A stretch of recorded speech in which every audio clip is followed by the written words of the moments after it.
TV champions known throughout the land. Wheaties, Breakfast of Champions, bring you the thrilling adventures of Jack Armstrong, the All-American Boy. Now, I want you to pay careful attention to what I'm going to say, because I'm warning you, it sounds almost too good to be true. Listen. Do you know you can build up a top-notch stamp collection? That's right, a collection of 39 different stamps just by eating Wheaties for breakfast? Well, you can. And you want to know how? Then suppose you get yourself a package of Wheaties right away. A big orange and blue package of those tasty flakes of real whole wheat. Now turn that Wheaties package around so you're looking at the back of it. And what do you see? Well, right on that Wheaties package, you'll find 3 of the dandiest stamps a fellow or girl could ask for.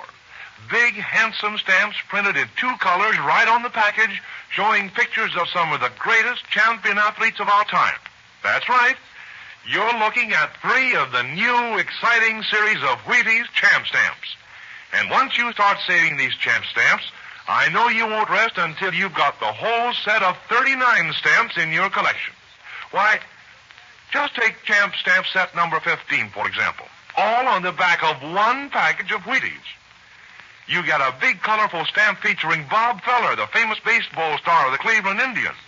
Another stamp picturing Bernie Veerman, head coach of the Minnesota Gophers football team. And another bearing the picture of Jessie McLeod, stewardess of Northwest Airlines. Yes, sir, all 3 of these swell Champ Stamps are yours on the back of just 1 Wheaties package. And you can get 36 more Champ Stamps just as easy, 3 with every package of Wheaties that you buy. Not only that, but with every Champ Stamp, you'll find printed a special thumbnail biography of the sports personality appearing on the stamp, all about the records he holds and a lot of valuable dope on his career in sports. So you'd better get on the ball right now. Start your own personal collection of Champ Stamps today. I know Mother will be glad to get you some Wheaties. You'll like those crunchy flakes with the champion flavor, and you'll like Champ Stamps, too. And now, Jack Armstrong, the All-American Boy. Jack Armstrong, Billy, Betty, and Uncle Jim are in the country of the headhunters. They have managed to prevent the international adventurer, Dr. Geppetto, from stealing the chart and ring which they need to locate a valuable quantity of lost uranium, and have left Geppetto and his gang in an abandoned gold mine. They are now approaching the Igorot village of Montauk, high up in the mountains of the Philippines, in search of a sergeant of the Philippine Constabulary who has information on the missing Professor Loring. The Filipino Michelle is with them.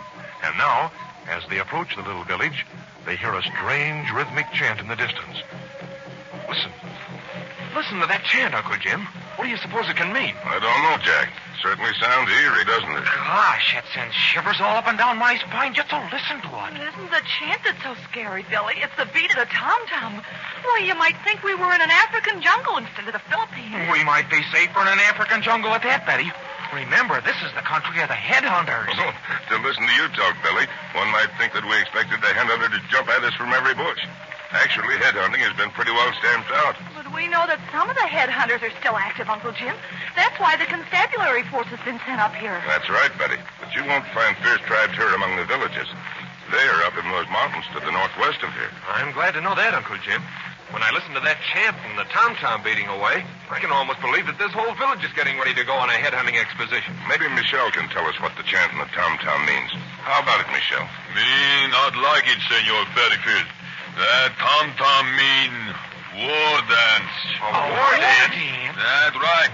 Me know that war dance. But it's just a ceremony, isn't it, Michelle?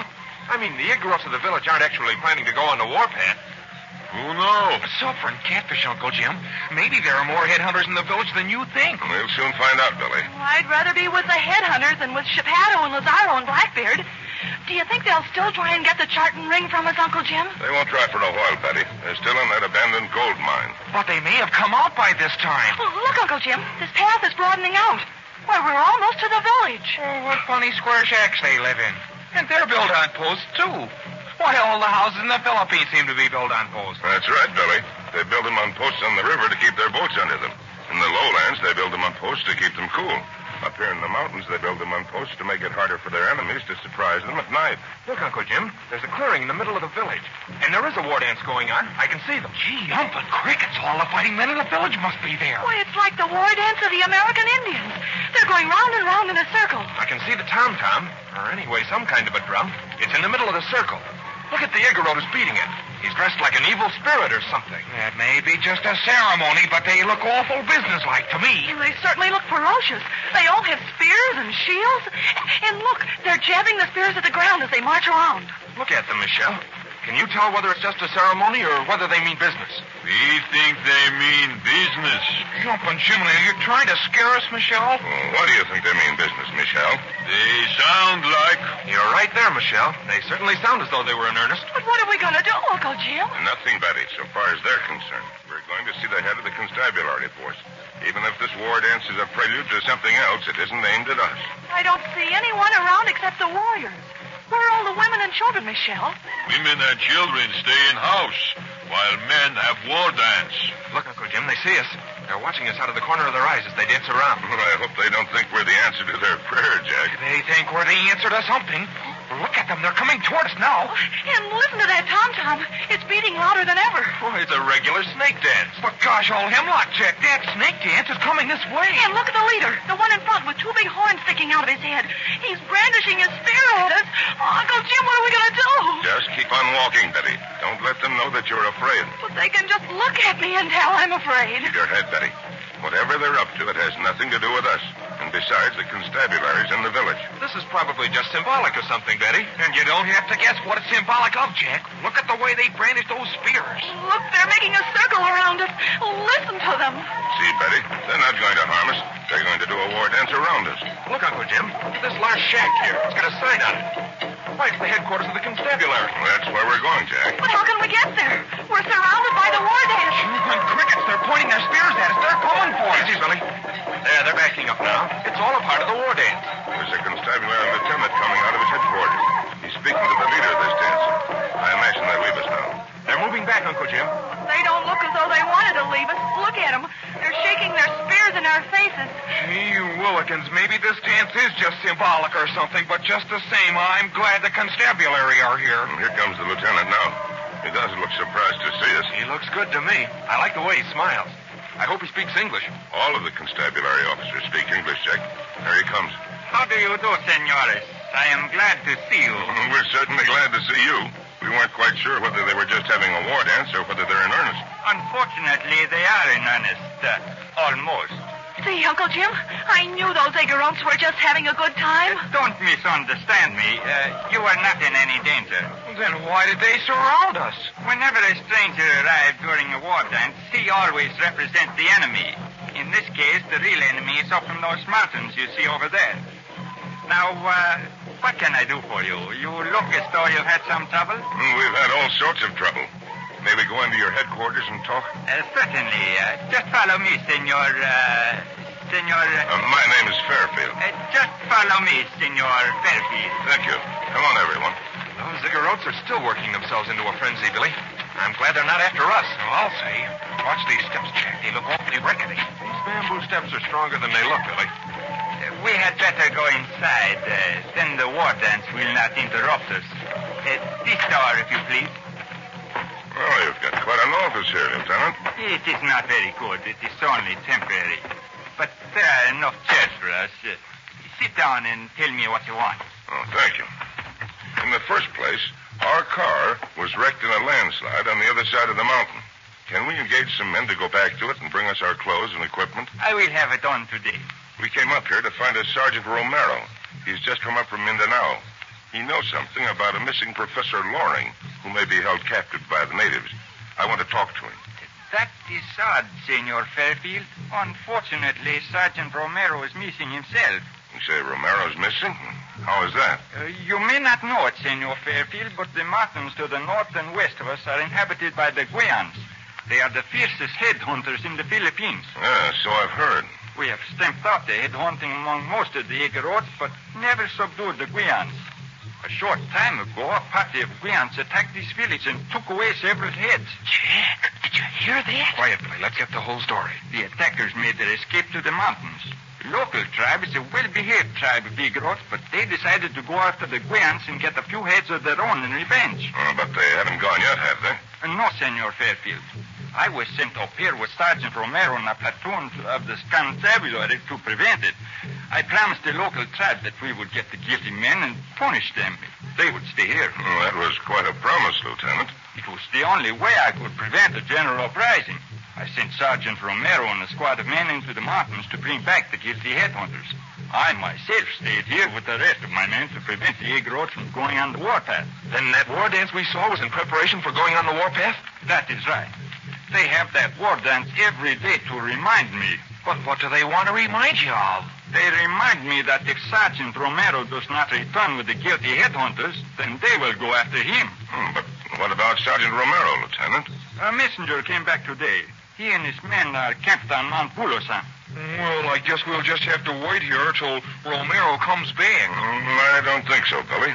I think we'll go up to Mount Bulosan and see Romero. Do you mean that, Senor Fairfield? Will you really go up? I think so, if it's not too far. We have no horses, of course. But I will lend you horses. They are small Filipino horses, but they will take you there. I would be glad to lend you horses. Listen to that, Billy. He's awfully anxious to have us go up there. I'll say he is. I wonder why. You're very kind, Lieutenant. No, Senor Fairfield, it is you who will be doing me the kindness. How's that? The Guians are afraid of white men. If you and your friends go up in the mountains to Sergeant Romero, they will think that you have come to find the guilty headhunters. It will make it easier for Romero to find the guilty men. Suppose we help Romero to find the guilty men. Suppose we return here. How will we get back to Manila? I will see that you get back, Senor Fairfield.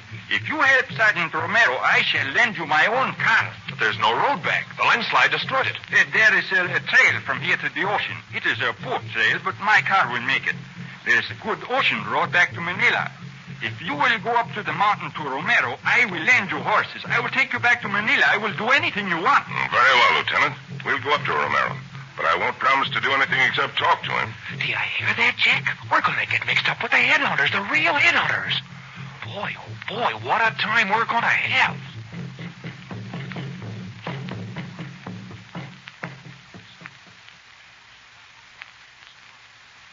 Say, that's a mighty risky thing Uncle Jim is planning to do. But he must know what he's doing. After all, perhaps the headhunters are safer than Chipato and Blackbeard. But did you hear those Igrots as they danced their war dance? Are they going to stay quietly in their village when Uncle Jim and Jack and the others go up into the mountains? Why, anything might happen.